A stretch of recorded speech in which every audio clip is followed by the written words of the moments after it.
जब हम किसी को प्रणाम करते हैं, उन्हें नमस्कार करते हैं या हमें कोई प्रणाम करता है, तो अनायास ही हमारे मुंह से निकलता है खुश रहो, गॉड ब्लेस यू, सदा सुखी रहो।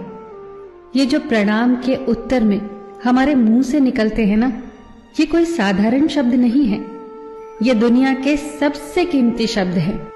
आजकल हम इन बातों को महत्व देना बंद करते जा रहे हैं, पर यकीन मानिए, जो प्रणाम के जवाब के रूप में आशीर्वाद हमें मिलता है या हम किसी को देते हैं, वो 100% चमत्कारिक शब्द होते हैं, बेशकीमती शब्द होते हैं।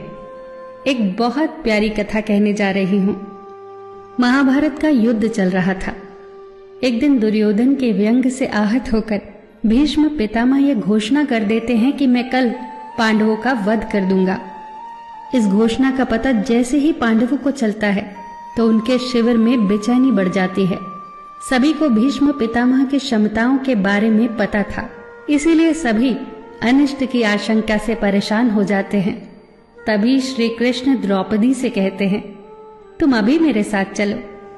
श्री कृष्ण द्रौपदी को लेकर सीधे पितामह भीष्म के शिविर में पहुंच जाते हैं।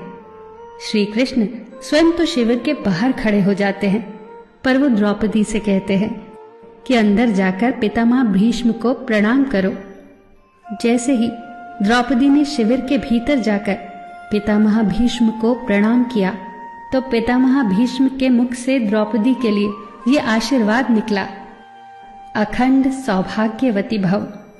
जैसे ही ये आशीर्वाद उनके मुख से निकला, उसी क्षण उन्हें स्मरण हो आया कि आज ही तो उन्होंने पांडवों के वध की घोषणा की थी और स्वयं ही उन्होंने द्रौपदी को अखंड सौभाग्यवती रहने का आशीर्वाद दे दिया। फिर पितामह भीष्म ने द्रौपदी से पूछा, पुत्री, क्या तुम इतनी रात को यहाँ अकेली आई हो या तुम्हें यहाँ श्री कृष्ण लाए हैं? तब द्रौपदी ने कहा, जी पितामह, और वो शिविर के बाहर ही खड़े हैं। शिविर से बाहर निकलकर दोनों ने एक दूसरे को प्रणाम किया और पितामह भीष्म ने कहा, मेरे एक वचन को मेरे ही दूसरे वचन से काटने का काम केवल कृष्ण ही कर सकते हैं। शिविर से वापस लौटते समय श्री कृष्ण ने द्रौपदी से कहा, तुम्हारे एक बार जाकर पितामह को प्रणाम करने से तुम्हारे पतियों को जीवन दान मिल गया है। अगर तुम प्रतिदिन भीष्म, धृतराष्ट्र, द्रोणाचार्य आदि को प्रणाम करती होती और दुर्योधन, दुशासन आदि की पत्नियां भी पांडवों को प्रणाम करती होती, तो शायद इस युद्ध की नौबत ही न आती।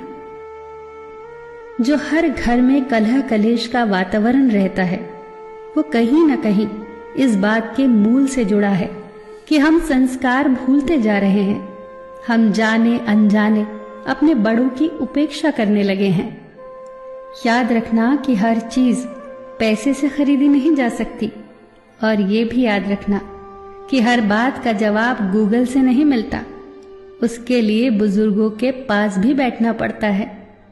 शरीर की खुराक के साथ साथ हमारी आत्मा को भी खुराक चाहिए, जो संस्कारों से हमें मिलती है। हम भूलते जा रहे हैं आशीर्वाद के महत्व को।